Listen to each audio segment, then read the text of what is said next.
Hey, good people, fellow truth seekers, 91st episode here, and I'm dedicating it to Isis. Why? Because of the gematria of Isis. I becomes 9, S is the 19th letter. If you reduce it, 1 plus 9 becomes 10. Then again, 1 plus 0 becomes 1, so Isis forms the number sequence 9191. In recent media headlines, it was reported that a Chicago teenager has tried to join ISIS, and his name is Mohammed Hamza Khan. I've done the gematria of his name for you. The math is right here. Muhammad, the way it's spelled, sums to 36. Hamza sums to 30. Khan sums to 25. The entire name, 36 plus 30 plus 25, sums to 91, just like the 9-1 sequence in ISIS. And he is said to be a 19-year-old. Let's quickly listen to the mainstream reporting courtesy of ABC News. ABC's Chief Justice Correspondent Pierre Thomas has the latest from Washington. Good morning, Pierre. Good morning, George. It's becoming a pattern. And just real quick, I have a post called "The Mainstream Media is a Military Psyop." Very important post. You should watch that. This man's name right here, Pierre Thomas, or how is it? Thomas Pierre? Either way, Thomas is 22 and Pierre is 44, so his whole name sums to 66. If you write out the word 33 and sum it in gematria, it sums to 66. If you pay attention to the people in your media, you're going to see how often they have this significant numerology for their names. Plus, just how often you hear these words, Thomas. I mean, it's just so common. Even the Ebola patient right now is named Thomas. Let's continue with this reporting. Citizen accused of trying to get to Syria to join those ISIS killers. ISIS The FBI killers. says this 19-year-old from a small suburb of Chicago was trying to join ISIS at the very moment the radicals were threatening to execute fellow American Peter Kasich. The family of Mohammed Hamza Khan was in tears as they left federal court in Chicago Monday.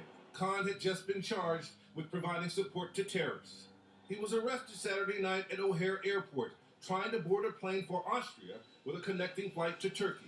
From there, he was to be smuggled into Syria to join ISIS. Finding homegrown radicals is a top priority for the FBI. The extremists can be people supporting jihadists overseas, or those plotting right here at home. And as the Boston bombings illustrate, we face a continuing threat from homegrown extremists. Some call the... Very quickly, the FBI was established on March 22nd, 322. The word police equals 33. Almost all of our major mainstream networks, from ABC to New York Times to CNN to the rest, have major 33 connections.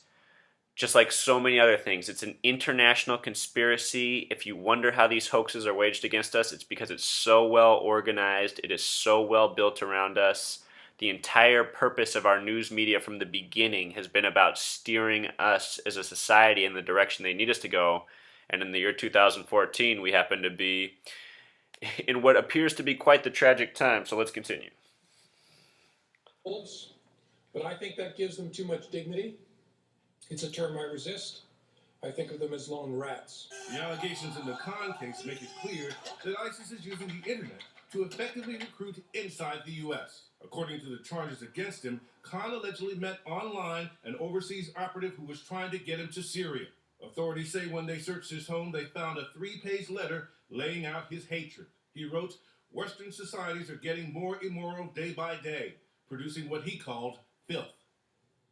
The FBI says more than 100 Americans have gone or tried to go to Syria. The government is cracking down. Yeah, there it just was. Pierre Thomas, the 66 name. Anyhow, I wanted to go back and see exactly when ISIS blew up in our media, because I know it was recently. As someone who's been paying attention to the media headlines every day and blogging about it on my blog, which freetofindtruth.blogspot.com. Pretty soon I have a new website coming. It'll just be freetofindtruth.com. It's being built right now.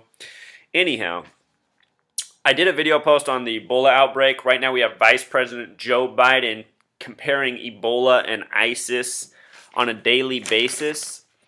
Ebola patient 0 in Conakry, Guinea happened on 7/22. Also on 7/22, that's the earliest reporting I can find in our mainstream press that stood out to me. in researching this. It's the day that ISIS, it was new at the time. We weren't used to hearing it all the time.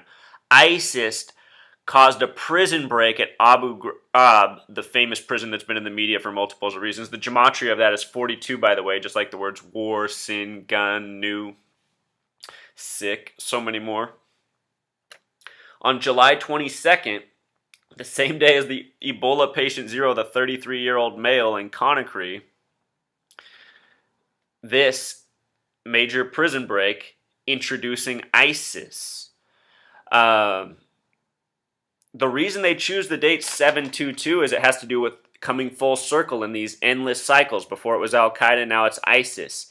In mathematics, the number pi, known as pi, represents a circle. If you divide 22 by 7, it sums to pi. And that's also why in these plane crashes, they use the number 227 for the number of passengers so much. From the MH370 that disappeared later this year, another story all full of 33, to Pan Am 103, where Gaddafi was later blamed, who was killed not long ago, also in October. We're in October again. October's the only month with 33 gematria. And this word ISIS, when you say it backwards, it becomes CC. C is the third letter. ISIS might be a tricky way of coding 33 into a word. And if you don't think this is done in popular culture, I would have you look at hip-hop music where one of the commercial mainstream superstars is Jeezy. When you say Jeezy, you're saying G and Z. That's the 7th letter and the 26th letter. 7 plus 26 sums to 33, just like the initials for George Zimmerman. Just like the initials for Trayvon Martin. T plus M, like trademark, is 20 plus 13 equals 33. Trayvon Martin was buried March 3rd. Just like once upon a time, another major racial issue in this country, the Rodney King beating, happened on March 3rd. You see all throughout history, this 33 is in the coding of all things trying to tear us apart. From ISIS to racial hate here at home. These forces are working on us from so many different levels. It's just mind-boggling, and that's what I'm trying to show you. From the coding of a 19-year-old teenager from Chicago supposedly trying to join ISIS. Real quick, on the topic of ISIS, since they've come to be this media sensation, it's been reported that they do multi-million-dollar worth of oil refining a day. They've taken over many key cities in the Middle East. They have many city strongholds now. It's been said that they're causing, here in the United States, employees to behead their own co-workers. It's attracting 19-year-olds from the inner city of Chicago. Every day there's just something new. Yesterday it was a 25-year-old teacher, now wants to become a member of ISIS. I mean, if this proves anything, if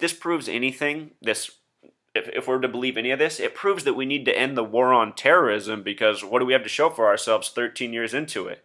That overnight a superpower terrorist group can be formed in the middle of spending all this money and squandering all this resources on a war against it? It's insanity, you guys. And so, anyway, if you pay attention, you see how this entire web is being woven into one just nasty force against us. Go back and look at Joe Biden's recent remarks about Ebola and ISIS and how similar they are and what their threat is to this nation. He's equating them. The dates, even in the news, when you look at the big events for these things, Ebola, ISIS, they're even happening on the same dates. So, I hope this video is not too cluttered. I don't know if I spoke too clearly. But anyway, I just want to share with you how this mess of information they're throwing at us really all fits together. And it really, when you break it down, is all the exact same numbers through and through. So, thanks for tuning in.